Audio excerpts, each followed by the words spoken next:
Why do I say the US's strategic direction has undergone major changes? Because that was my first impression after reading the latest US national security strategy.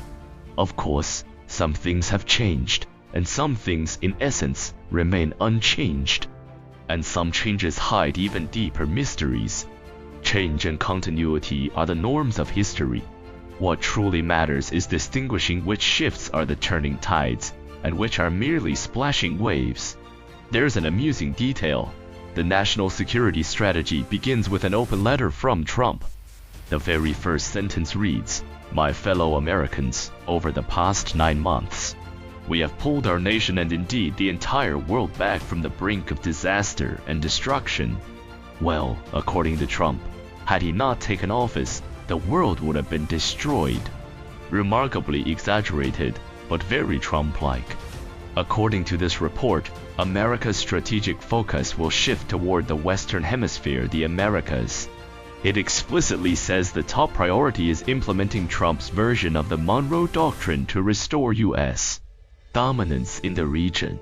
We will prevent extra-hemispheric competitors from deploying military forces or other threatening capabilities in our hemisphere, or from owning or controlling strategically significant assets. It's as if we've returned 200 years to the slogan, "The Americas belong to Americans." This includes a redeployment of U.S. military forces. The report states, we will adjust our global military posture to address urgent threats within our hemisphere while reducing our presence in theaters that have declined in relative importance to U.S. national security in recent decades. Strategic contraction and refocusing are not always acts of generosity, they are sometimes the result of limited capacity. As the tide recedes, one finally sees who has been swimming naked. Naturally, what we Chinese care most about is the new US description of China. I saw one Western observer confess that the most shocking discovery in reading the report was that China is no longer defined as the primary threat, the most consequential challenge, or similar terms used in previous documents. What does this mean? At least on the surface, China has been downgraded from a top-tier target. In the Dictionary of International Relations, downgrade is not necessarily dismissal. It may also be an admission that one must change climbing routes when facing a towering mountain. According to this Western analysis, the US now has 4 top priorities: national security and border control, immigration, drug cartels. The Western Hemisphere revived Monroe Doctrine, economic security, reindustrialization, supply chains, China and the so-called Indo-Pacific. There's also a subtle detail. Unlike Biden's 2020 to national security strategy, which used PRC repeatedly, Trump's version uses China throughout. Biden's wording was intended to imply a distinction between the mainland and Taiwan. Trump seems uninterested in such word games. Credit where it's due, Trump does view China more realistically. The report says that since 1979, the US-China relationship, once defined as one party being a mature, wealthy economy and the other one of the poorest countries in the world, has evolved into a nearly equal relationship. The phrase nearly equal is likely unprecedented and corresponds with Trump's earlier G2 rhetoric.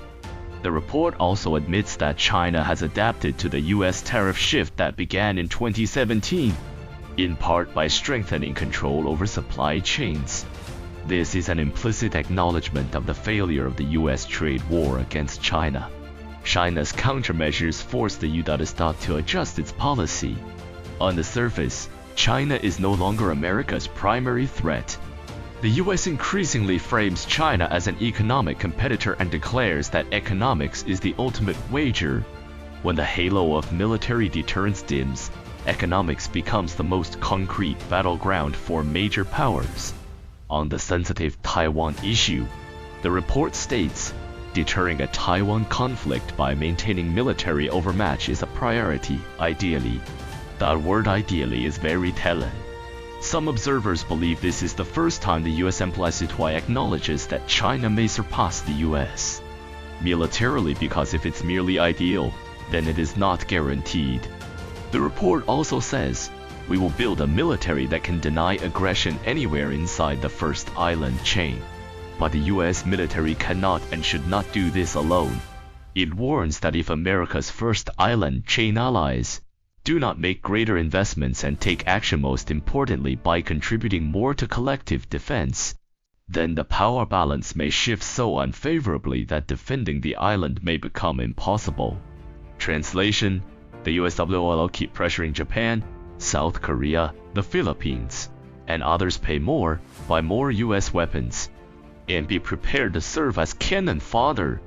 One undeniable fact remains: the US still obsesses over countering China. That is something we must remain highly vigilant about.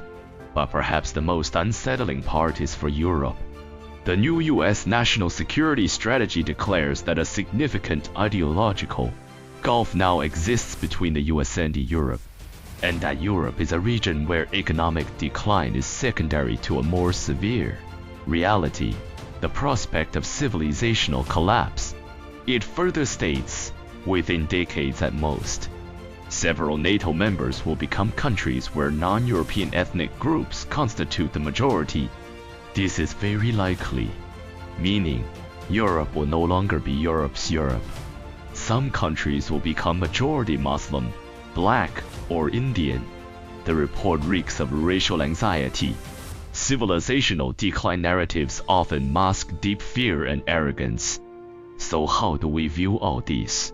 The report is 33 pages long, and I've only skimmed it this morning. Some parts are profound and require more thought. Here are my 3 immediate, preliminary impressions. First, US strategy is changing. Change is constant, but Trump's change is visible to the whole world. The report begins with Trump's claim: no administration in history has brought about such dramatic change in such a short period of time. This is actually true. America's major strategic shift is triggering intense geopolitical turbulence. The US thought is indeed shifting focus to the Western Hemisphere and reviving a new Monroe Doctrine.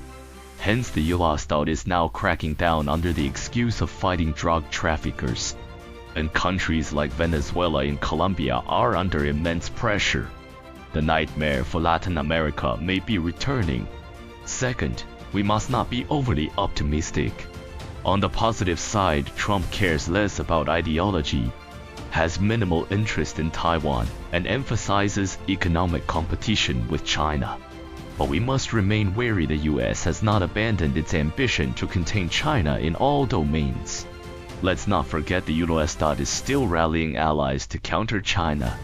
And let's not forget, some American tactics are downright dirty, hard to foresee, harder to guard against. Also, what the US writes in a report is not necessarily what it will truly implement. Adjusting certain phrases may simply be intended to confuse China and mislead the world. And let's not forget America's unpredictability. As the saying goes, the only force that can overturn Trump is Trump the next day. In the fog of strategy, words are the cheapest weapons. Only actions and time reveal true intentions. Third, we must remain confident. Despite the euphemisms, the US acknowledges that the trade war failed. The US also keeps hinting that America alone can no longer contain China. And, almost resentfully, it laments Europe's decline and expresses a desire to reshape Europe. What can we say?